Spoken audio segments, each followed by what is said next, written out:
Hello everyone. Welcome to another installment of the Peaceful Solution Teacher Certification class. You can all sit down. I heard a rumor while you're all here tonight. You probably think I'm going to bust out in the song, My Family and Me, but I'm probably going to save that from the next teacher. Heard he's a really great singer. Yeah, you can laugh. It's okay.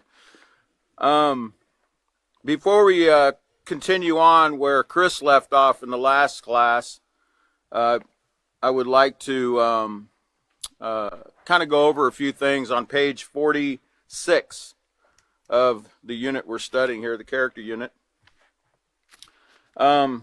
because he went over the right way and the wrong way, and there's so much that can be taught about this particular illustration here, where you see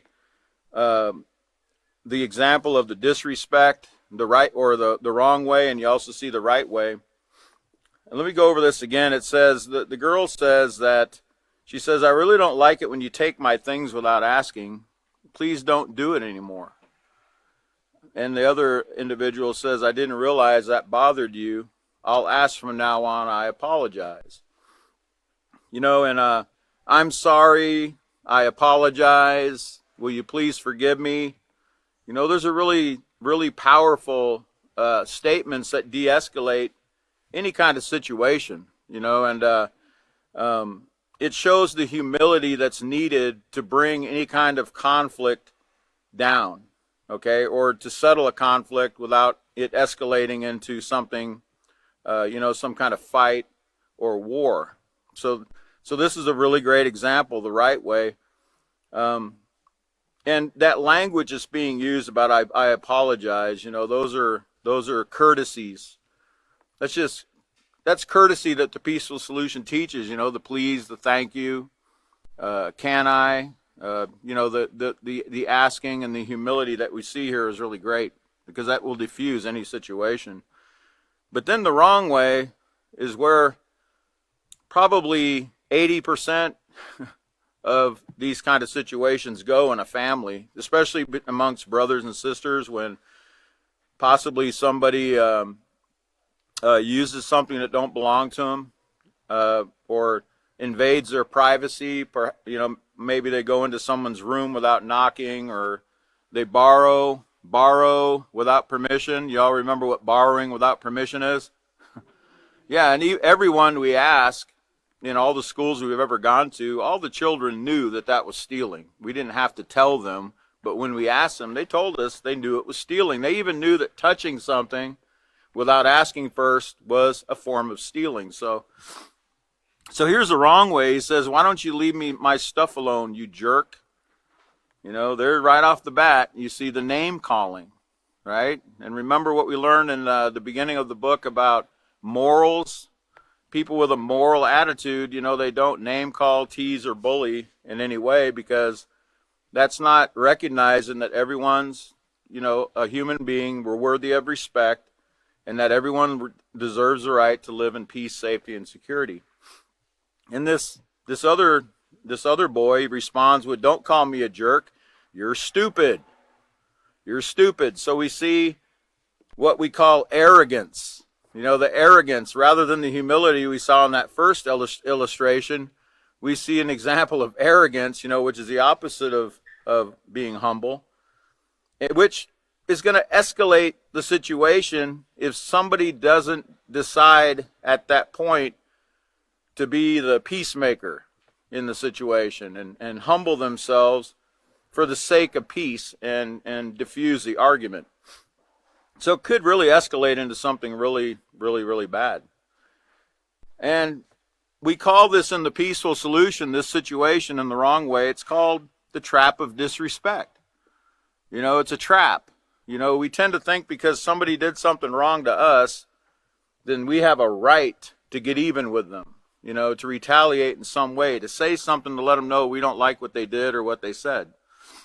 But it's a trap. And we don't need to fall into that trap, but a lot of people do. They think that if they don't respond with some kind of response, they're going to be looked at as weak or a punk, okay? Or that they're going to be looked at as a pushover, you know? hey, that's okay. Everybody's entitled to their opinion. But the truth is, everything that we were ever taught growing up regarding who the bigger man is, remember, it was always, I remember in those comic books that they used to have in the old days. Well, I say old days, it was old days. Late 60s, early 70s, the Archie comics, the Richie Rich comic books. On the back of the comic book, they had this one that I always think about. I can even imagine the illustration. I can still see it now after all these years. It was a Charles Atlas bodybuilding ad. It was for bodybuilders, okay? You know how you can get these big muscles in 30 days if you just join the Charles Atlas bodybuilding club. And, you know, it had an illustration on the back of the comic book with a boy at the beach with a girl, and some big bully walks by. You know, this guy at the beach, he's kind of skinny, and this big bully, big buffy bully, comes and kicks sand in his face right in front of his girl. And, you know, basically humiliates the young man. So then the young man, you know, he finds out about the Charles Atlas Bodybuilding Club. You know, and he probably read it on the back of the comic like I did. And he joined up, and in 30 days it showed him with these big muscles like that guy had, you know, that kicked the sand in his face.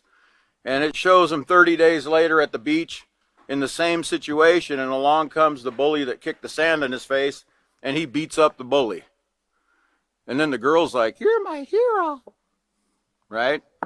Okay, well, this is the kind of things that were put in our mind, okay, when we were young, to make us think that, you know, we're weak, we're a punk, if we don't fight back, if we don't say something or do something physical in return.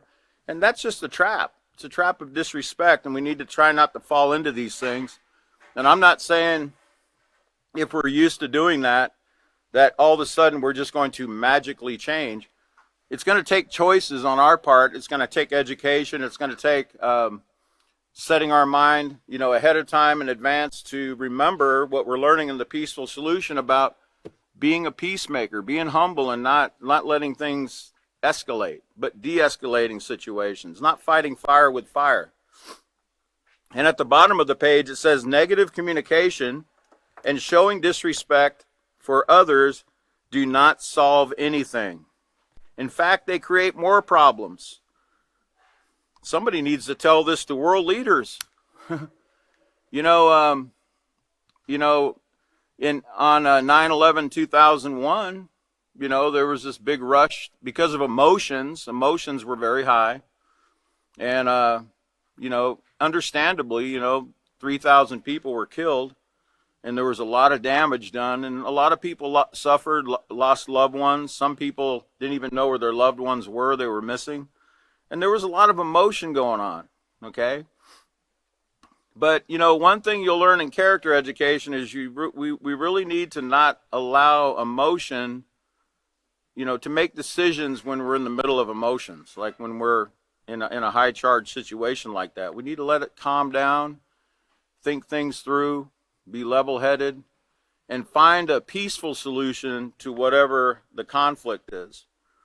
And, you know, if somebody would have used these tools that we're being taught here in the Peaceful Solution, if our leaders would have known, if they'd have been taught moral character, you know, they would have known that, hey, you know, wait a minute, let's have a calm down time. Let's think things through, and let's find a way we can solve this problem without any more loss of life, property damage, or anything else. This Peaceful Solution would have gone a long way in that situation. We could have saved, I think we're up to something like $7 trillion that we've spent on the war on terror. It says, on the other hand, treating others with respect and using positive communication resolve conflicts and create peaceful solutions. And that's a goal everyone should strive for. And that's what all of us are doing here. We're striving, you know, to become that person that practices the peaceful solution in all of our interactions with others, you know, because we're always going to have conflicts. There's always going to be conflicts and disagreements, okay? That's just going to be a fact of life. But we need to learn how to deal with them in the right way every time. And we should be getting better as we go along, not backsliding in this. And, some of the common ways, this situation that's occurring here, the right way and the wrong way illustration, some of the common ways, in families, some of the things that are done to show disrespect, the touching without asking, taking without, asking first, borrowing without permission. That causes a lot of conflicts in families. You'd be surprised. And I think one of the previous teachers even talked about parents borrowing their children's things without asking. Because remember, ownership applies to everyone. Okay, we all, even children, have rights concerning their property. Now, does that mean if a child is misusing something their parents gave them and they're not using it the correct way that their parents instructed them to, that a parent doesn't have a right to take that item back until they learn to use it the correct way? No, it doesn't. Parents have that right, okay? It said, and also, not respecting privacy, okay? Or eavesdropping, or violating personal space, going into people's rooms or etc. without asking permission first. And then there's the verbal disrespect that takes place with family members. And when we move on further in the Peaceful Solution unit, we learn more about in the respect book, we learn that in families, in a family situation where people are very close with one another and they know each other very well, familiarity tends to breed disrespect with people. Okay? Because we think, well, that's my brother, that's my little brother. I can punch him in the arm. He's my little brother. Or that's my little sister. I can call her names. That's my little sister. I can do whatever I want with her. Well, no, we can't. We need to treat everyone with consideration, care, and concern. We need to practice a peaceful solution with everyone, not just people outside of our immediate family. Okay, so remember, retaliation's a trap. And keep in mind, I think Chris mentioned it last time, that, we can't control, in a family where there's dysfunction. And that's every family. Remember, every family has a level of dysfunction, okay? No one's perfect. We don't have a perfect family out there. But you can't control what other people do in your family, what your little brother says, your little sister says, or your parents say even, etc. But you can control what you do, how you respond to those situations. And remember, even when there's a lot of dysfunction in a family, it's still, you can be in the midst of that dysfunction and still be practicing the peaceful solution, so you can be an example to the ones, that you love, and show them the right way to do things. You're going to stand out. Trust me, you're going to really stand out in that family if you practice a peaceful solution, and you will make a difference. You might not see it right away, but they're going to take notice, and they're probably going to ask you, hey, what's going on with you? And you might tell them, well, I've been taking this class, this peaceful solution class, and I'm, here's what I'm learning, and share it with them, because all of us need help, okay? There's nobody out there that can't benefit from the peaceful solution program. Okay, so let's turn to LP2D in your book, and let's go over this next step we're going to be going through tonight. And step number 6, it says, tell students that even though members within families share certain character and personality traits, each person possesses or has their own set of values and qualities that govern their life.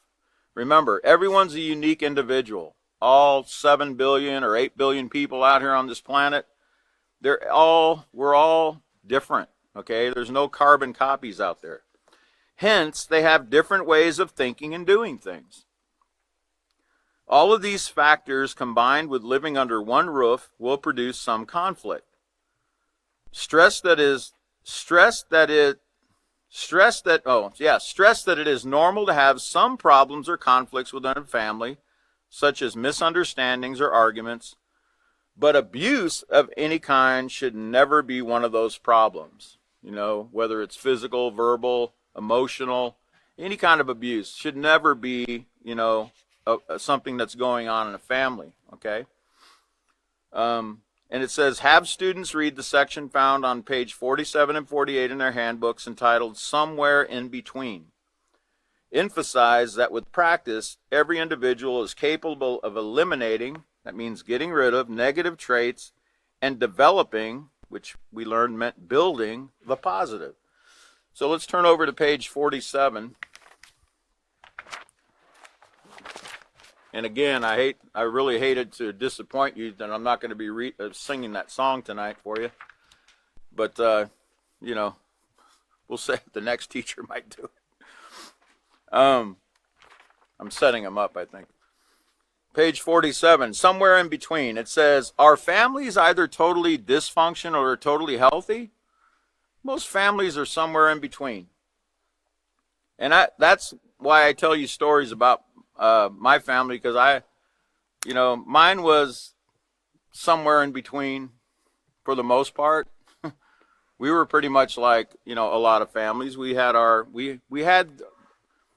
we had great times and we had bad times. We had positive and we had negative, okay? You know, one thing I think Chris was talking about family time, spending together, you know, quality time with family. I remember being able to, you know, every Sunday night, I know my dad we used to put these fondue pots. I don't know if you know what a fondue pot is, but it's like a pot you put oil in, cooking oil, and you have these long forks where you can cut up meat, vegetables and stuff, and make what they call a shish kebab. And you can put those in the fondue pot, and you can sit there right at the dinner table, and everybody can sit there and cook in the fondue pot and talk to each other. We used to do that at least once a week, and spend family. It was a lot of fun. It was very enjoyable. And back then, of course, there was no cell phones, no gadgets, you know, nothing to take our mind off each other. You know, it was all just, you know, talking and conversing. You know, sometimes, you know, fights would break out, you know, or, you know, arguments or whatever, but very few.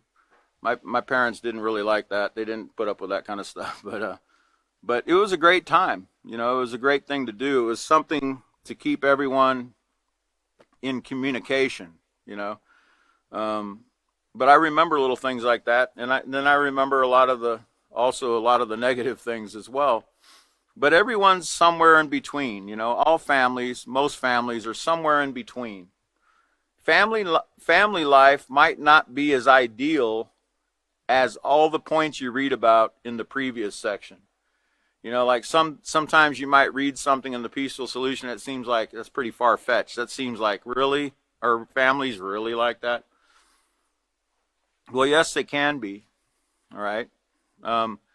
And family life also might not be as ideal as it appears on Facebook, you know, or any other social media where they make it look like, here's my family and we're all getting along and we got no problems and, you know, everything's wonderful.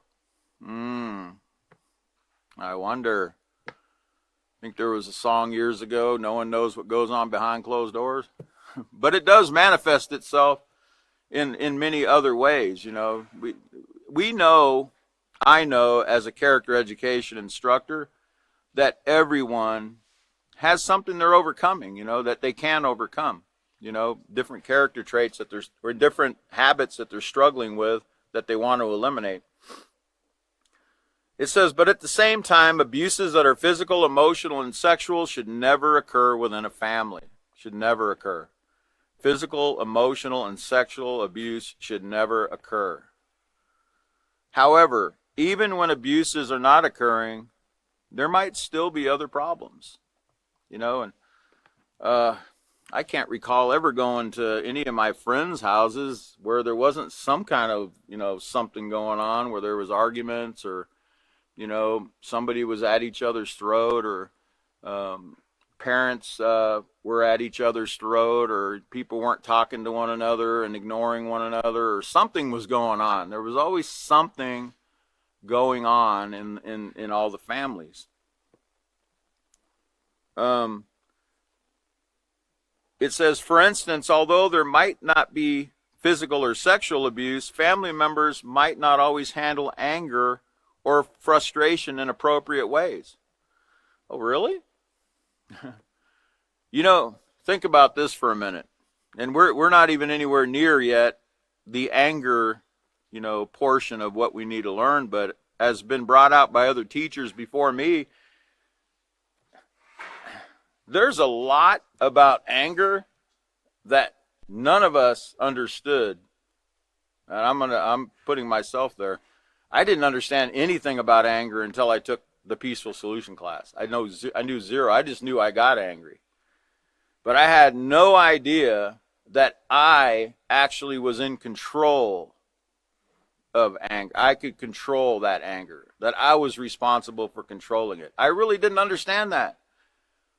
You know, I didn't understand that people didn't make me angry. I chose to be angry.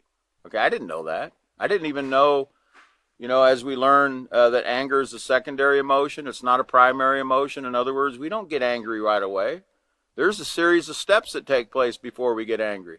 Okay? In fact, there's about 4 steps. And I'm like, really? 4 steps? I thought it was like that. Well, it seems that way. Okay? But it's really not. Okay? But the more you learn, the education enlightens you, and you're like, hey, wait a minute. And you start learning the mechanisms and the steps, and you're like, wait a minute, I can control this. I can do this. I can control this. And it's just knowing the information, and then in a heated situation or a situation where someone's pushing your buttons or where you tend to choose to get angry about things, putting it into practice. Okay? It's just being conscious of it and remembering. And I know, isn't it really hard sometimes when you're out there and you've been coming to Peaceful Solution class and you find yourself in the middle of something, you know, that you've been learning about and about how to, you know, handle it in a peaceful way. It's almost like sometimes you forget. You know, you forget everything you learned just went right out the window, right? But we need to learn, you know, to stop, you know, calm down and consider before we say or do anything. You know, we need to learn about this. But, you know, that's why there's so many problems with anger in a family. They don't even know how to identify a primary emotion or what they're really feeling most of the time. And there's nothing really stopping them from just getting angry because there's no checks and balances. There's nothing being taught to them, so they just resort to that a lot of times. So, but once I've seen it with many, many students. Once they learn these simple mechanisms about anger, these simple things that we learn in the Peaceful Solution, it's life-changing for them. You know, it's like they really realize that, hey, wait a minute, you know, I don't need to get angry about this situation. And if I do choose to get angry about this situation, I can still be respectful in that when I'm angry. I can still choose not to yell, scream, cuss, threaten, or anything else, even if I choose to become angry about a situation. But families that aren't taught this, I mean, really, I can see how this takes place.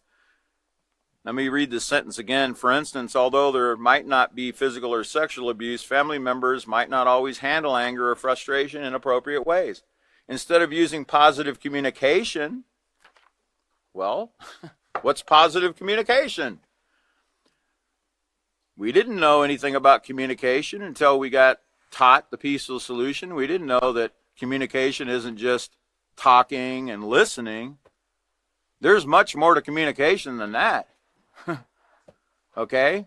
But if you're not taught that, if you're not instructed, if you're not enlightened, if you're not given the opportunity and the information that the Peaceful Solution offers, you'll never figure it out. That doesn't mean you won't be able to communicate positively in situations, but you won't know anything about active listening or anything like that unless you're maybe a school counselor, you know, where they teach them these types of methods in some of the training that they get. So in other words, what I'm saying is, because of a lack of knowledge, families just pretty much do things the way they saw their parents do it, or the way they see things handled on television, etc., or the way they see their friends and other family people, other family members, or other families handling situations. It says, instead of using positive communication and respectfully expressing their views, they might choose instead to argue, yell, and put each other down. There might be one member of the family who has a problem with drugs and alcohol and disrupts what would otherwise be a healthy family. I've seen that a lot. You know, one person or one part of the machine, because remember, a family is like a unit. It's like a machine. When it's well oiled, it's working well, everything's going smooth. But if one part of the wheel or one part of the engine is out of sync there could be a lot of problems. And one person, you know, with an alcohol problem or a drug problem can wreak a lot of havoc on a family. Yeah, and I know I was part of the problem in my family. I wreaked a lot of havoc on my family. A lot of problems arose because of my behavior. But not just me. I had other family members also that sometimes didn't make right choices, and there was a lot of things that went on that caused a lot of disruption. Sometimes certain family members neglect to do chores or fulfill other duties, which this puts extra stress on others and also creates conflicts. So when we don't do our chores, let me hear what character trait we're not practicing there. We don't do our chores. Yeah, we're not being responsible, right? But that's not all, right? We're not being responsible. We're not being disciplined. We're not being obedient, yeah. We're not being obedient. But, you know, the positive character traits, when you look at the list of positive character traits, you'll find that there's many, when we don't do one thing, when we fail to practice one point of the peaceful solution, we'll find that we're really breaking many other positive traits, okay? In this case, you know, responsibility, discipline. We're not being respectful, are we? Because respect is showing care and consideration. Are we considering what the other person's going to have to go through because we're not doing our part? Right? We're putting more chores on somebody else, more pressure on someone else that might already have a lot to do, right? So we got to be considerate. We have to consider and show regard, that respect that the peaceful solution talks about. And that causes a lot of conflicts. It causes a lot of problems. Yeah, it reminds me of an illustration in the peaceful solution, you know, where the child, they're at their house, you know, and the mom asks them to do dishes, and they're like, "No, Mom, I'm watching TV right now." And they give their mom a hard time. But then they're over, it shows another illustration where they're at their friend's house, and Mrs. Smith says, "Johnny, can you do the dishes?" And he's like, "Well, yes, Mrs. Smith." You know, doesn't give her a hard time, gets right to it, right? Well, again, you know, it's that, remember we talked about that familiarity sometimes breeds disrespect. But we should treat, you know, everyone, but even more so the people that we're closest to with that respect that they deserve, and that the peaceful solution actually tells us we must give everyone in order to be a moral person, in order to have a moral character. So we need to be considerate. Families, like individuals, have both negative and positive traits. However, family relationships can be improved when each member begins to develop moral character traits while at the same time eliminating the negative traits. And in that, you know, what I try to tell students is, look, you know, I'll ask them, "How old are you?" And they'll say, "Oh, I'm, you know, 25, or I'm 15, or I'm 35, or I'm 70. Okay, well, it took us 70 years to get where you're at right now, right? It took us that long to build you, or to make you who you are today. do you realistically think that that person is just going to change overnight? No. It's going to take some time, okay? In fact, it's going to take a lifetime. It's going to take a lifetime to develop and, fully keep, and you're always going to be, throughout your whole life, you're going to be practicing and developing these traits. But you know what? As I said, you can take one piece of this puzzle, one principle in this program can really set a person on a path to really understand that, wait, I can change. I don't have to do that. I can make the right choices. I don't have to get angry. And if I get angry, I can handle it appropriately. I mean, they start understanding that sets them on a path. And you can see some really big changes in a very short period of time. Okay? But does that mean they're going to be perfect, in a week or a month? Or no? They're still going to have other traits while they're developing these positive traits. They're still going to be working on eliminating these other ones, at the same time. And I would suggest, I don't know how many of you. I always tell the students, you need to put the list of positive and negative traits on your refrigerator. If you're a man, because you go there at least 20 times a day.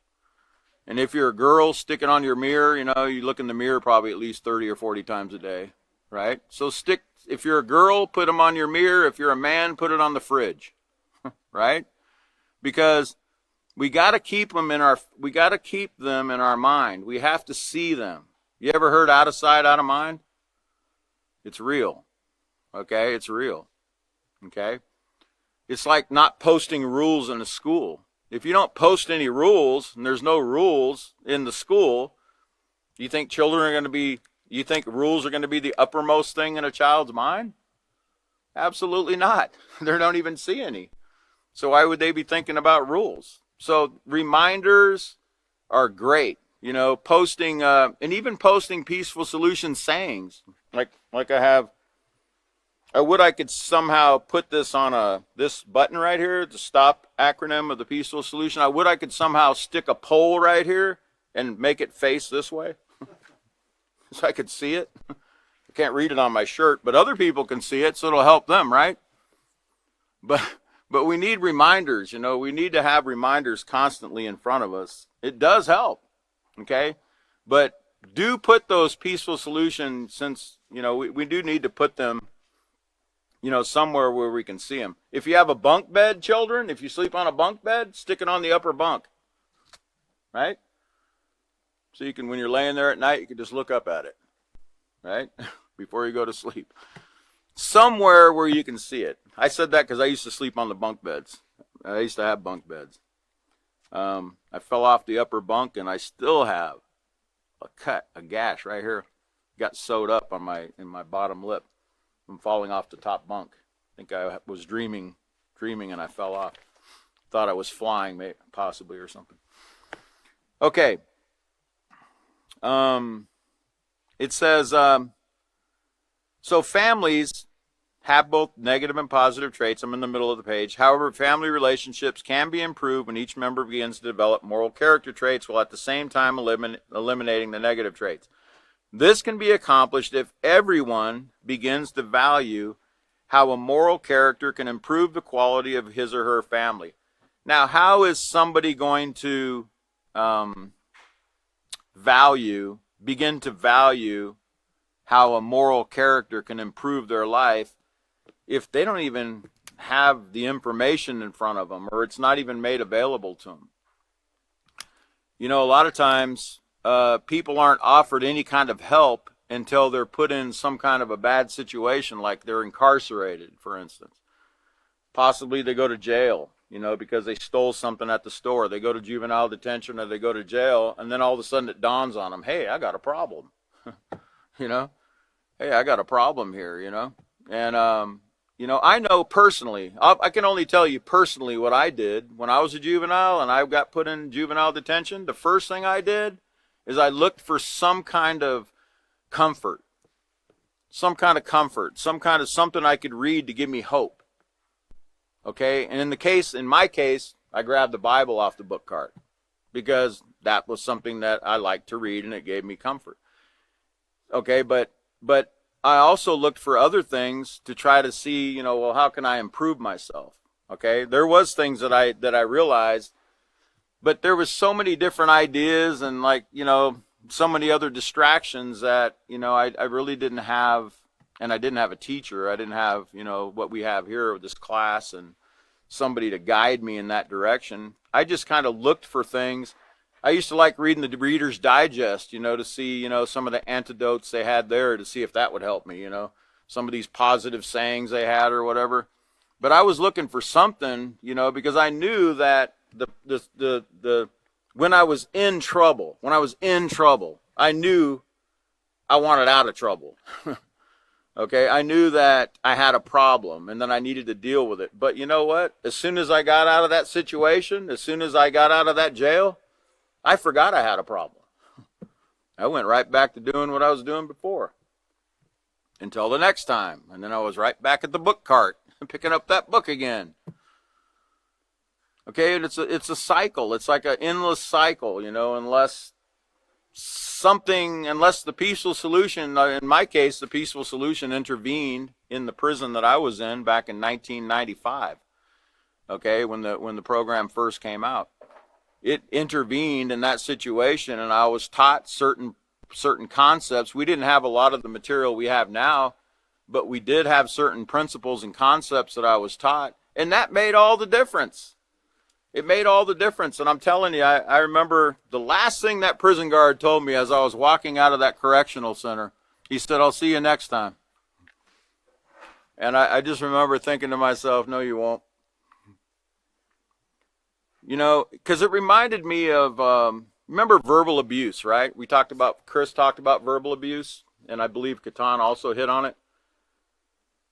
Sometimes adults say things, they don't really mean any malice, or, you know, they don't do it with any kind of, they really don't think about some of the things they say, okay? And I'm talking about people in high positions, you know, not just family, you know, not just moms and dads.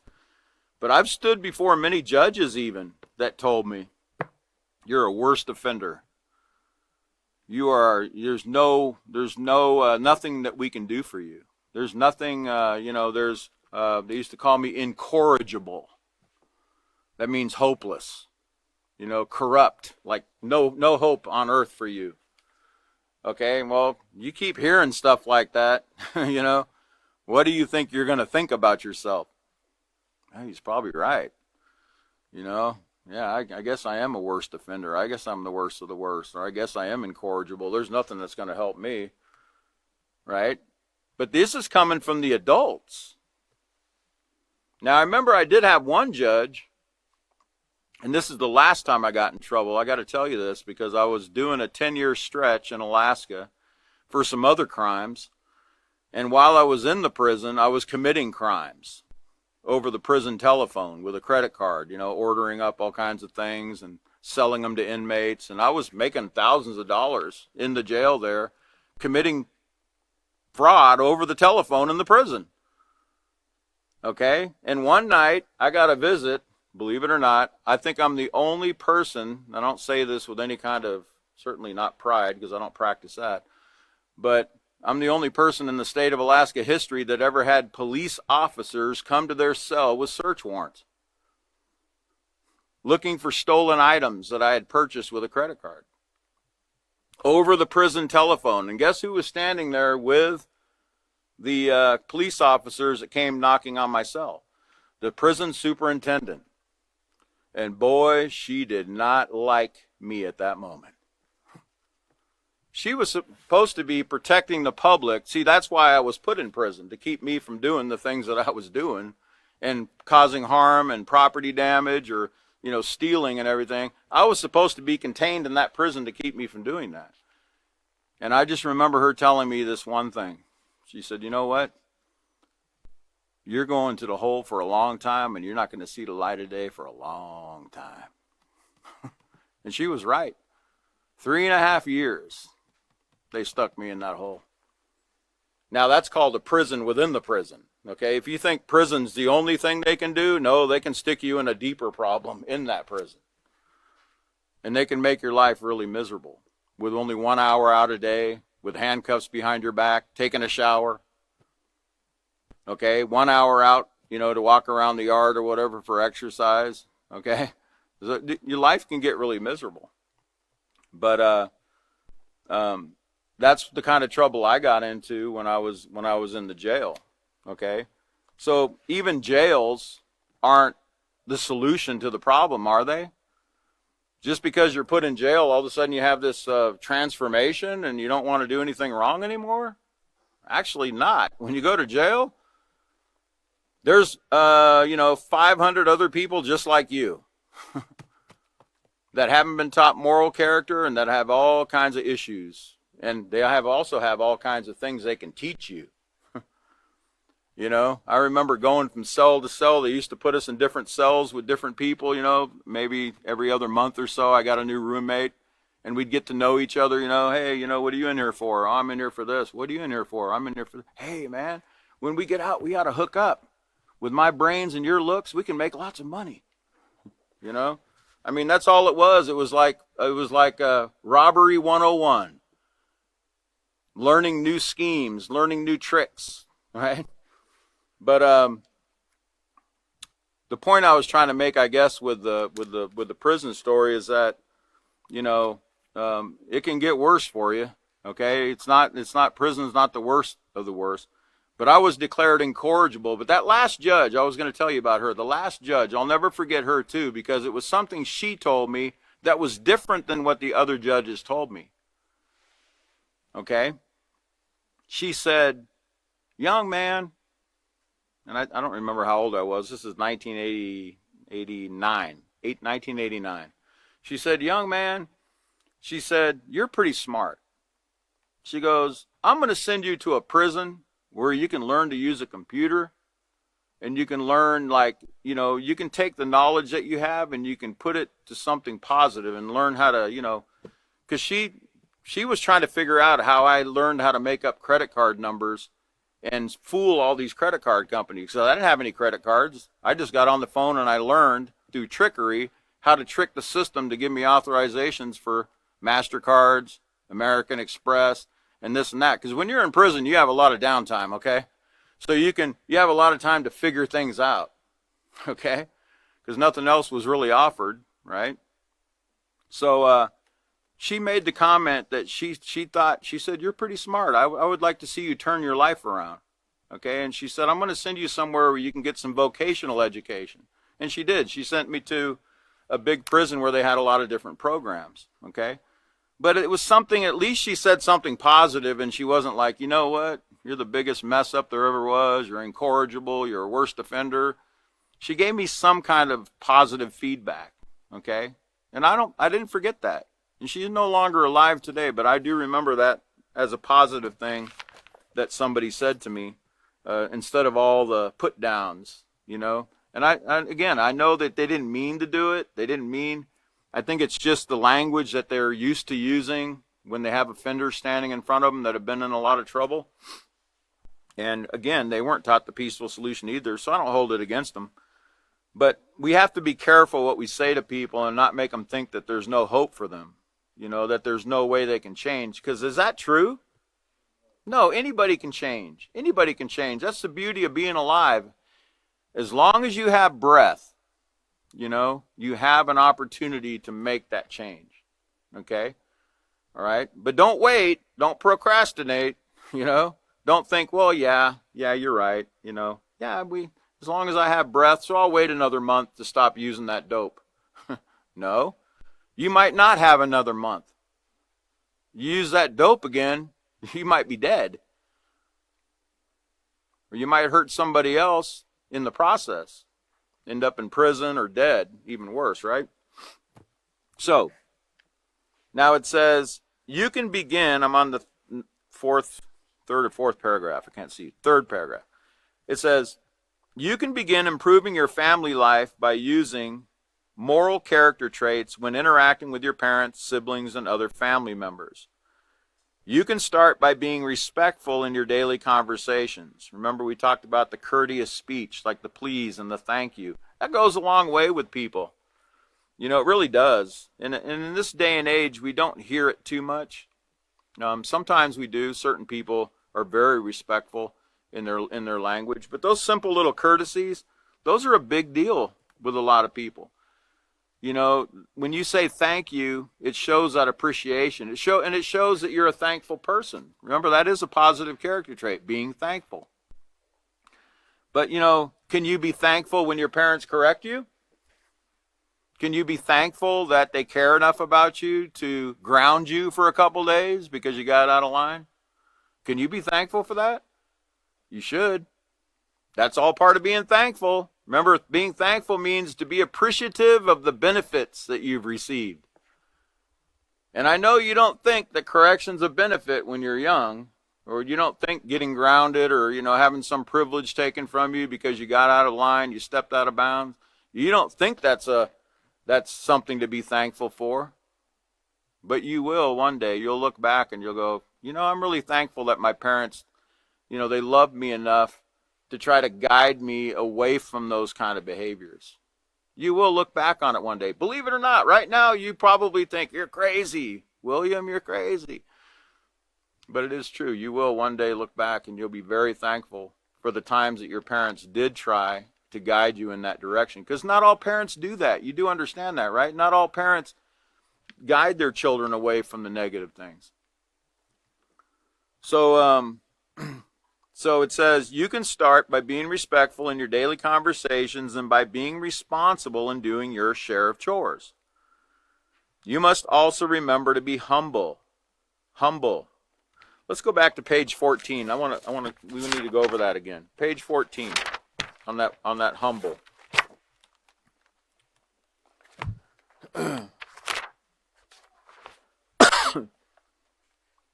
Humble at the bottom, number 5. It says, humble is not being proud or arrogant. Excuse me. It says, a humble person will not argue, dispute, nor disobey set rules. For example, the bathroom rule is clean up after yourself when you use the bathroom. You don't like to clean the bathroom, but you obey. Well, would you all agree that there's a lot of things we don't like to do? Sometimes I don't like getting up at 5:30 in the morning. I really don't. I want to hit that snooze button because I'm enjoying that sleep. But I know I have responsibilities that I got to do, and I need to get up. So even though I don't want to do it, I need to do it.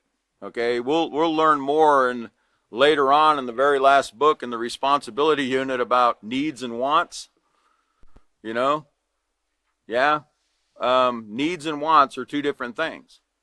We might want to watch that TV program, but we need to sweep the floor like our parents asked. We might want to go outside and play, but we need to wash the dishes first, right? So we need to learn the difference between wants and needs, and we need to be, we need to show that respect. Okay. And then, let's go back to page 47. It says, you must also remember to be humble, especially if you've done something wrong and your parents are correcting you or giving you advice on ways you could have handled the situation better. Instead of, standing there, looking around, looking at the clock, just not paying attention to what they're telling you. Or like sitting there rolling your eyes. Duh. What do you think, I'm stupid? Or saying, yeah, I know. Yeah, I know. No, you don't know. You might know. Yes, you might know. But knowing is not enough, right? Knowing is not enough. It's not enough to know something. Yeah, you shouldn't have punched your little brother in the nose. Yeah, you shouldn't have gone in that room without knocking first. You know that. But knowing is only half the deal. Right? So don't tell me you know. We also need to practice doing what we know.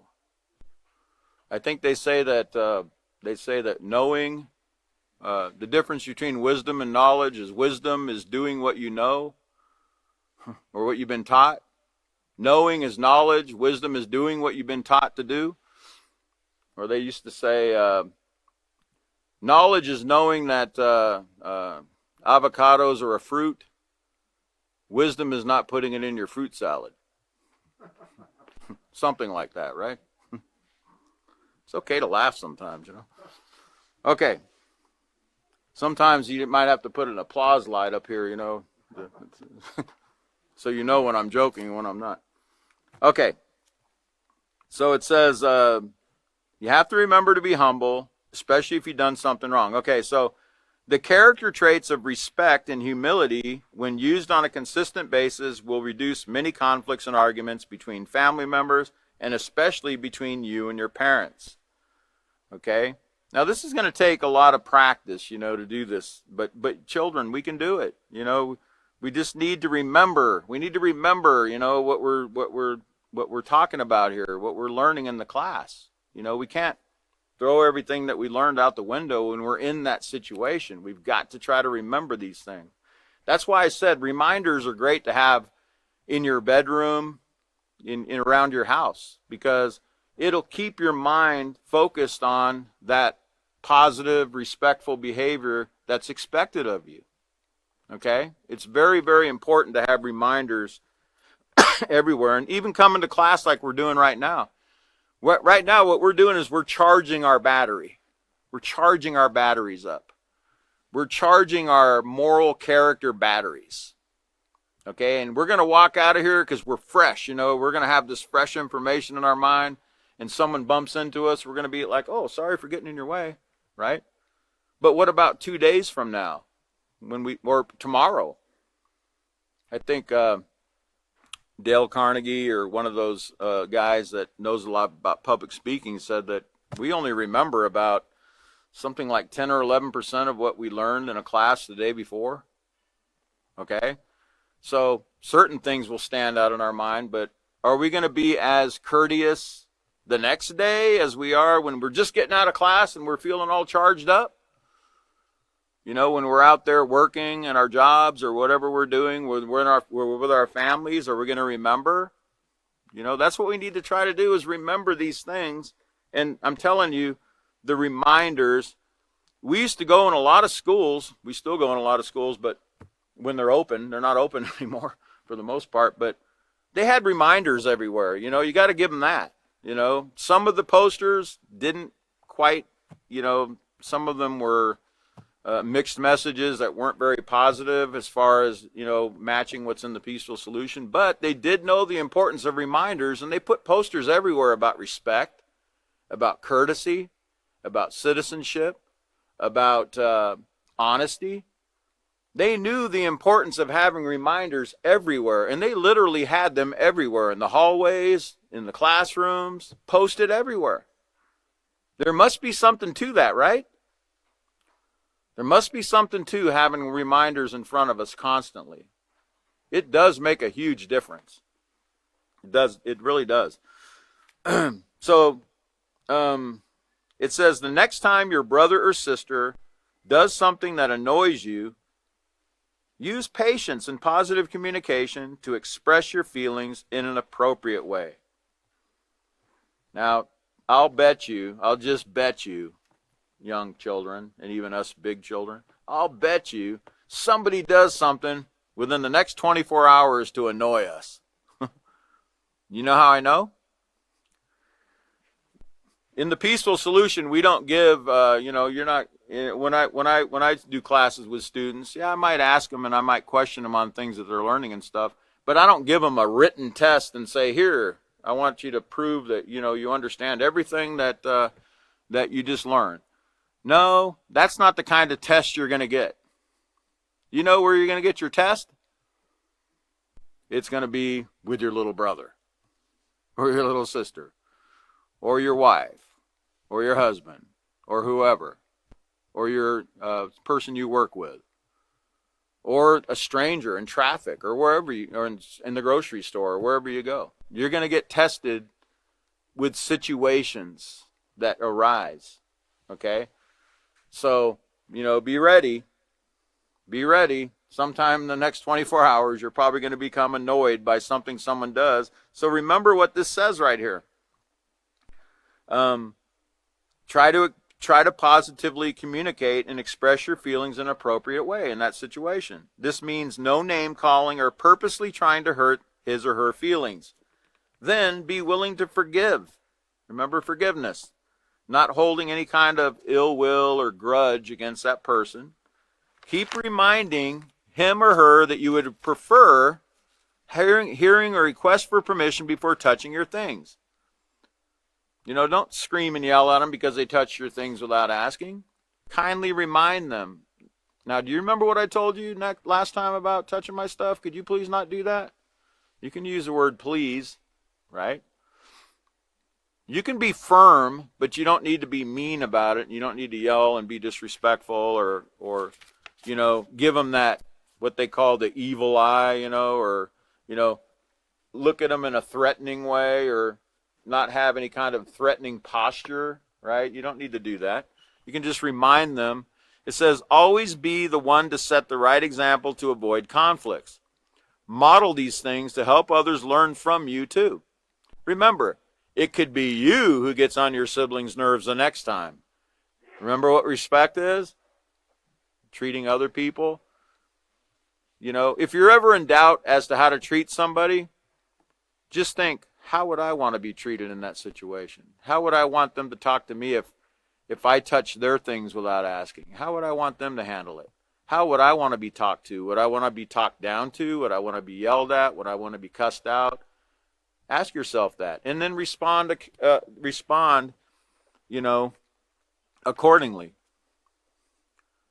How would you want to be treated? There's many ways a positive character can be used to strengthen a family.